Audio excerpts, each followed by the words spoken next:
Mer Noire, mer Noire, mer Noire, mer Noire.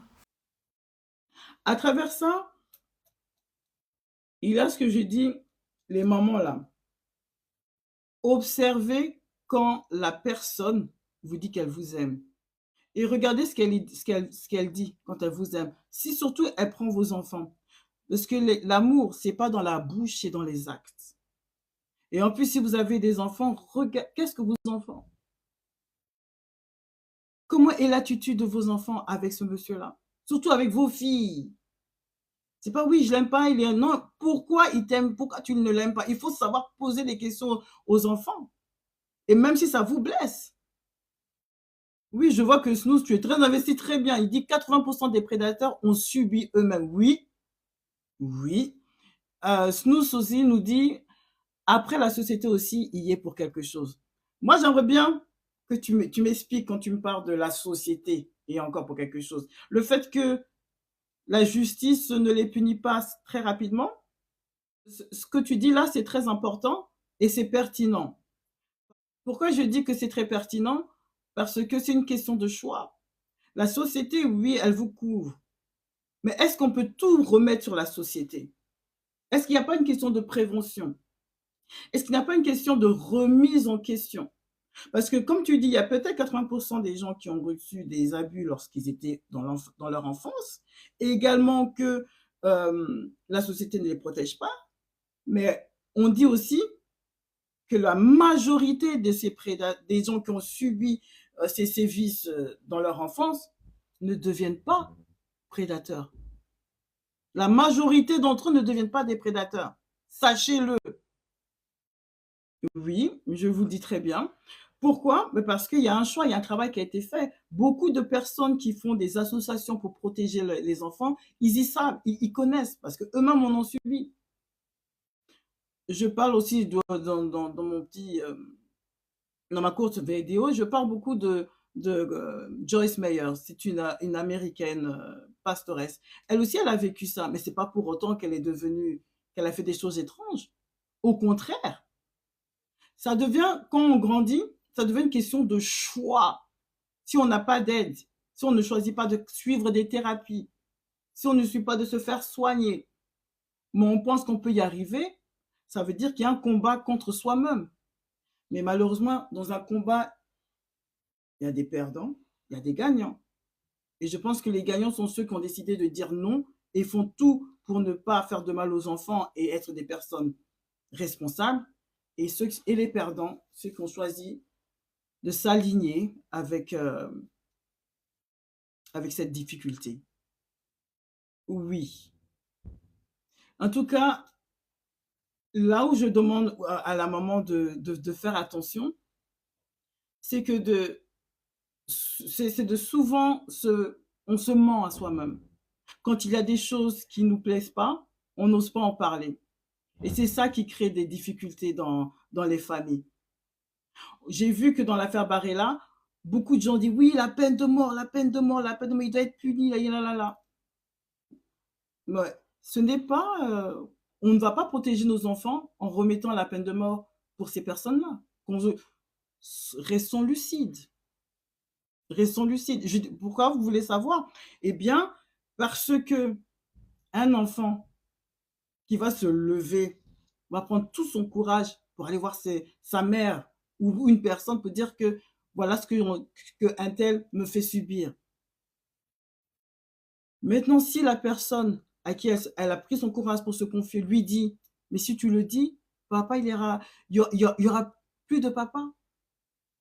Il va mourir en prison ou il va être, ce sera ta faute s'il meurt. Ce sera ta faute. Déjà, ce sujet est très tabou dans les familles. Alors, imaginez maintenant les personnes qui vont prendre ça pour faire des chantages à ces enfants. Et ces enfants, il y a certains enfants qui subissent ce genre d'attouchement par leur oncle, leur grand-père, propre père, et tout ça dans la même famille.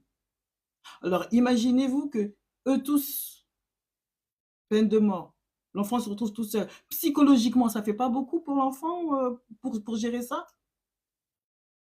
C'est pas une solution et sans compter que les gens qui sont dans le racisme, hein, les partis un peu extrémistes, combien de mensonges vont-ils mettre au dos des minorités? De mensonges pour les insulter, pour les accuser à tort et à travers de PDF, pour qu'ils puissent aller en peine de mort et ça fera plaisir à qui tout ça? Non, ce n'est pas une solution. Et d'ailleurs, appuyez sur les j'aime et abonnez-vous à ma chaîne YouTube. Je vous laisse un instant, hein. Bon voilà, on continue. Ceux qui ont des antécédents, comme tu parlais tout à l'heure, Younes, ça devient une question de choix. C'est pour ça que je dis la société, ça ne fait que refléter ce que l'on est. Il y a eu beaucoup d'inceste dans les familles, par exemple. Et c'est pas tout le monde qui en parle.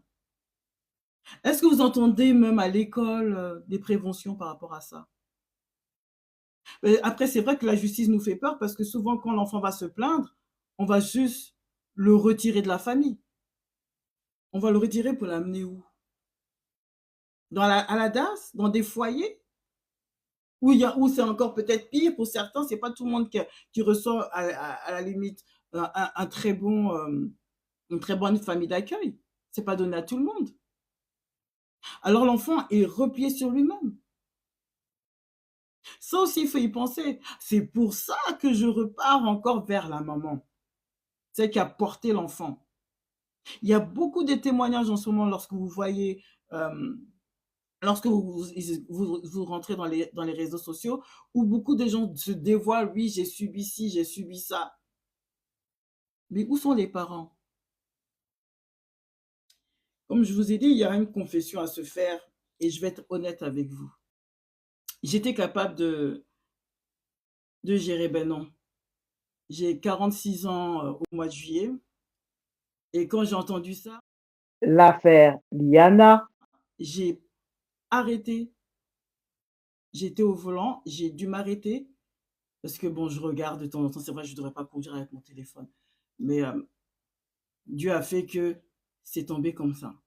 J'ai dû m'arrêter, respirer et relire encore au moins 5-10 fois ce même feed sur Instagram. Ça m'a rappelé à mes 5 ans, à mes 5 ans et demi. J'habitais à Grigny, à la place du Quinconce, bâtiment de 4 étages. Et il y avait un jeune, un Mundélé. Aujourd'hui, je sais qu'il paraissait moins de 30 ans, entre mi-20 ans, peut-être 23 ans, 24 ans. Et il avait, il avait, il avait un polo, il avait un polo stripé, blanc, stripe vert et rouge, sous un fond blanc, avec une ceinture noire et un pantalon blanc, des chaussures noires. Mon grand frère était avec ses amis à la maison et puis m'avait demandé de sortir parce qu'il était avec ses amis. Mais j'avais l'habitude de sortir, hein. J'avais l'habitude de sortir. Vous savez, quand on est petit, dans les années 80, nous tous, on va se joindre au bac à sable. Alors, je descends et je le vois sur le mur. Je dis, tiens. Et bizarrement, j'ai senti comme une mauvaise énergie parce que quand je suis descendue, il ne bougeait pas, il attendait. Et il était sur le mur. Et je me suis dit, j'avais 5 ans. J'ai dit, mais tiens, pourquoi il me regarde? Alors, je commence à descendre doucement parce que peut-être qu'il attendait quelqu'un d'autre. Et il m'a regardé, il m'a fait un sale sourire. Tu sais, je dirais même un sourire gargamel. Et j'ai pris tout mon courage. Je dis, je vais courir.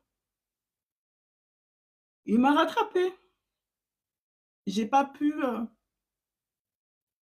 j'ai pas pu,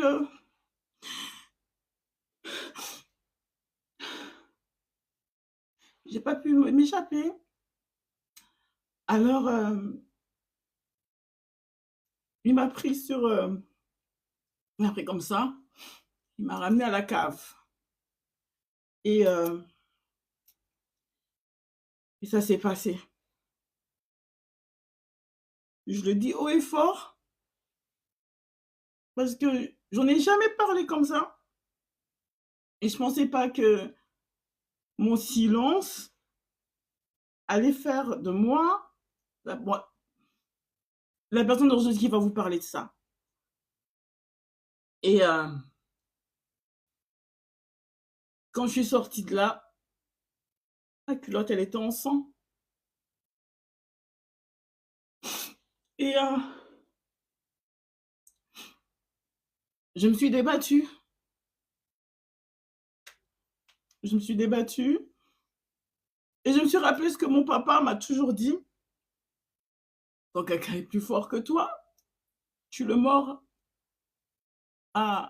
au cou. Et c'est ce que j'ai fait. Il m'a lâché, j'ai couru. Seulement, j'avais du sang sur moi. Et ma mère, elle arrivait avec ma petite sœur au dos. Les gens me regardent. Je cours vers ma mère elle ne comprend pas. Elle me voit, elle me porte. Je suis à la place. Il y a tout le monde qui me regarde.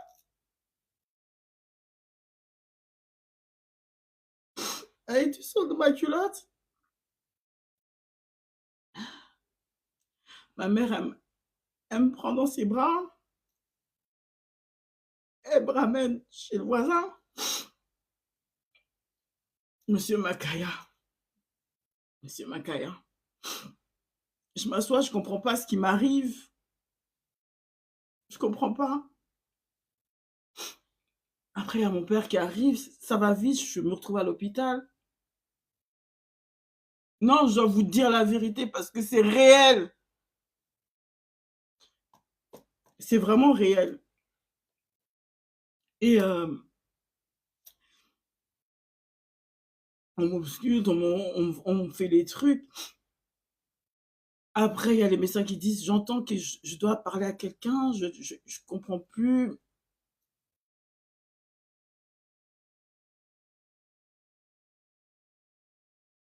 Et là, ma mère me regarde, elle me dit, ne parle à personne. N'en parle à personne. Je n'en veux pas, hein. Mais c'était douloureux. Oui. C'était la honte. I'm so sorry. Le maquillage, tout ça, c'est foutu, hein. Yako. Non, mais j'ai pas honte parce que ce qui m'arrivait, c'est ce qui arrive et j'étais chanceuse. Mais c'est là où je dis que la famille, c'est quelque chose. On doit arrêter ça. Parce que moi, on m'a dit de me la fermer, de dire à personne. Mais Dieu fait que tout ce qui se passe dans le noir, un jour, doit sortir avec la lumière. Non, c'est... Je ne peux pas avoir honte aujourd'hui parce que je vois que j'ai pas mal tourné et que Dieu utilise. Parce que c'est pas fini. Non seulement je ne pouvais pas en parler, mais on a porté plainte. C'est là que je rejoins Younes quand tu dis la justice. Les années 80, il y avait la police, je crois que c'était au Damier, à Grigny, au Damier, la police des Damiers. Et d'ailleurs, j'aimerais bien si quelqu'un est dans le droit et qui suivait les affaires judiciaires de Grigny en 1985, dans l'année 1985, on va dire 1986, parce que j'allais avoir 6 ans, en 1986. Parce que le policier m'a dit, j'ai décrit la personne parce que je crois connaître cette personne jusqu'à aujourd'hui. Il était jumeau. Mais il venait très rarement, mais il venait quand même à la place des quinconces, à la place des peuplerets, à la peuplerais, oui, à Mundélé, de la famille Delfour, si c'est ça. Et je crois qu'il était jumeau. Et je l'ai décrit comme je vous l'ai décrit au départ, mais le policier m'a dit de ne pas dire que c'était lui, mais d'accuser quelqu'un d'autre, une espèce de rocker à l'époque, genre Daniel Balavoine avec des cheveux un peu plus longs au niveau des épaules, avec, avec un perfecto. J'ai dit non, c'est pas lui, c'est pas lui. Et le gendarme disait si, il faut dire que c'est lui, que c'est lui. J'ai dit mais non, c'est pas lui. Après, je regarde ma mère. Ma mère, elle était son dessus-dessous. Ah, j'ai dit mais qu'est-ce que je dois faire? J'ai 5 ans et demi. La police ne veut pas me laisser dire que c'est pas lui. Parce que peut-être qu'ils étaient dans une affaire. Ils avaient besoin de mettre ce jeune-là, un caucasien à soi, et m'a demandé à plusieurs reprises de dire que c'est lui. Et ben par peur, Pour la suite, c'est pour bientôt. N'oubliez pas de laisser des commentaires et liker la page. Et suivez-moi sur TikTok et Instagram, @melnoir.